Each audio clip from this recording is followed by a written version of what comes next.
Hello అండి, నా పేరు సందీప్. సందీప్ అనాలిసిస్ 27 ఛానల్కి అందరికీ స్వాగతం. ఈరోజు మెయిన్ టాపిక్ వచ్చేసి ఏదైతే విజయవాడలో వచ్చేసి ఫ్లడ్స్ వచ్చాయండి, దాని గురించి మనం మాట్లాడుకునే ప్రయత్నం అనేది చేద్దాము. నా ఛానల్ని సబ్స్క్రైబ్ చేయండి, సబ్స్క్రైబ్ చేసుకొని బెల్ ఐకాన్ని యాక్టివేట్ చేసుకోండి. నేను కొత్త వీడియోస్ పెట్టగానే మీకు నోటిఫికేషన్ అనేది వస్తుంది. టాపిక్లోకి వెళ్ళిపోదాం. బేసిక్ విజయవాడలో ఫ్లడ్స్ అనేది రావడం అనేది జరిగిందండి. ఇది కామన్గా అనేది జరుగుతూ ఉంటుంది.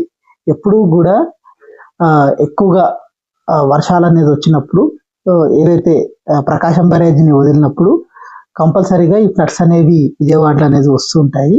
ఇది ఇప్పుడని కాదు, ఇది 50-60 ఏళ్ళ నుంచి కూడా వచ్చే కార్యక్రమం అనేది ఎక్కువగా జరుగుతున్నాయి. ఇంతకుముందు కూడా ఒక 5-6 మంత్స్ బ్యాక్ ఎక్కువగా ఫ్లడ్స్ అనేది రావడం అనేది జరిగింది. మెయిన్గా వచ్చేసి చాలా వరకు ప్రభుత్వాలు ఉన్నా కానీ బ్యారేజెస్ అనేది అంటే ఏదైతే ఇప్పుడు ప్రకాశం బ్యారేజ్ అనేది 11,000 టీఎంసీలు మాత్రమే ఉంటుంది. అది కెపాసిటీ దాటిపోతే మొత్తం కూడా రిలీజ్ చేసే అవకాశం అనేది ఎక్కువగా ఉండే అవకాశం అనేది ఎక్కువగా ఉంటుంది. కానీ చాలా ప్రభుత్వం వచ్చింది. ఇప్పుడు తెలుగుదేశం పార్టీ ఒక 30 ఏళ్ళ నుంచి అధికారంలోనే ఉంది, ఇప్పుడు కూడా అధికారంలో ఉంది.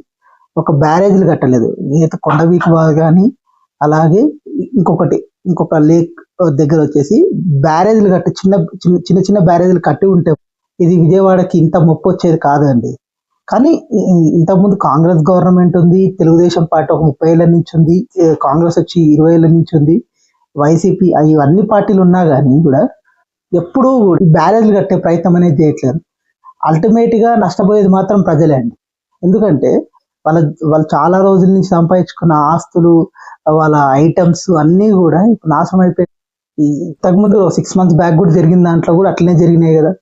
అల్టిమేట్గా ఏం చేస్తారు వాళ్ళు, 10 లక్షలు 5 లక్షలు వాళ్ళ ముఖాన కొట్టేసి చేతులు దులుపుకునే ప్రయత్నం అని ప్రభుత్వం పర్మనెంట్ సొల్యూషన్ అనేది ఇవ్వాల్సిన అవసరం అనేది ప్రభుత్వాల మీద ఉందని నేను అంటున్నాను. ఎందుకంటే ఆ బ్యారేజెస్ ఏదైతే ప్రకాశం బ్యారేజ్ అంత లెవెల్ అయితే 11 టీఎంసీ వరకు ఉంటుంది కాబట్టి దాని తర్వాత వదిలాల్సింది తప్పదు. ఎందుకంటే డ్యామ్ అనేది కూలిపోయే అవకాశం ఉంటుంది కాబట్టి వదిలేస్తారు. అయితే ఈసారి కూడా లాస్ట్ టైం కూడా ప్రకాశం బ్యారేజ్ వదిలినారు, ఆయన కొండవీటి వాగు, ఇంకొకటి చిన్న లేక్ ఒకటి వదిలేసిన తర్వాత మొత్తం కూడా ఓవర్ఫ్లో అయిపోయి ఆ వాటర్ అనేది విజయవాడలోకి వచ్చేసింది. దానివల్ల యాక్చువల్గా పెద్దగా ప్రాబ్లమ్స్ అనేవి జరుగుతున్నాయి, ఎక్కువ నష్టం అనేది జరుగుతుంది. కానీ ప్రభుత్వాలు కూడా చాలా వరకు ఇప్పుడు డ్యామ్ వదులుతున్నప్పుడు కానీ వాగు వస్తున్నప్పుడు ముందే ఒక అలర్ట్ సిచ్యువేషన్ అనేది జనరల్గా ఇస్తారు. కానీ వీళ్ళు మాత్రం అట్లనే వదిలేస్తారు. అంటే ప్రజలు ఏమైపోయినా కానీ ఏం కాదు అని ఒక దారుణమైన స్థితి అనేది వీళ్ళు చేస్తున్న కార్యక్రమం అనేది జరుగుతుందండి ఈ కూటమి ప్రభుత్వం. ఎందుకంటే నేను ఎందుకు ఈ విషయాన్ని చెప్తుందంటే, అల్టిమేట్గా పర్మనెంట్ సొల్యూషన్ని చూపించాల్సిన అవసరం ఉంది. కొంతమంది ఒక 75 ఏళ్ళ ఒక ముఖ్యమంత్రి ఉన్నాడు, నాకు 40-50 ఏళ్ళ ఎక్స్పీరియన్స్ అని చెప్పి కూడా ఆయన ఇన్నేళ్ళు ఆయన అధికారంలో ఉన్నాడు, 20 ఏళ్ళ దాకా. ఆ చిన్న చిన్న డ్యామ్స్ కట్టాలని ఆయనకు తెలియదా అండి? ఒక విషయం నేను జనరల్గా అడుగుతున్నాను ప్రజలందరూ కూడా. అదే కృష్ణా గుంటూరు జిల్లాలో తెలుగుదేశం పార్టీకి చాలా గ్రిప్ ఉంది, ఇన్ని సంవత్సరాల నుంచి ఉన్నారు, అక్కడ ఎమ్మెల్యేలు చాలా వరకు గెలిచినారు. గెలిచిన వాళ్ళందరినీ కూడా అడుగుతున్నాను నేను, ఇప్పుడు ఆ చిన్న చిన్న డ్యాములు కడితే అక్కడ వాళ్ళకి ప్రాబ్లం లేకుండా ఉండే కార్యక్రమం అనేది జరుగుతుంది కదా. ఎప్పుడైనా కానీ మన ప్రజలకు మేలు చేయాలని ఆలోచించాలి, కానీ ప్రజల్ని ఎట్లా నాశనం చేయాలని ఆలోచిస్తున్న ఈ కూటమి ప్రభుత్వం అందరూ కూడా మన చిన్న డ్యామ్స్ కట్టేస్తే అయిపోయే స్టేజ్లు ఉన్నాయండి. ఇప్పుడు మనకు అక్కడ ప్రాబ్లం ఉందని తెలుసు, మనం శాంక్షన్ చేసేస్తే అయిపోద్ది కదండి. ఎంతవరకు చిన్న డ్యామ్స్ అంటే మామూలుగా జనరల్గా ఒక 1000 కోట్లు 2000 కోట్లలో అయిపోతుంది. ఆ డబ్బులు కూడా లేవు అని ఒక స్థితికి దిగదారకండి.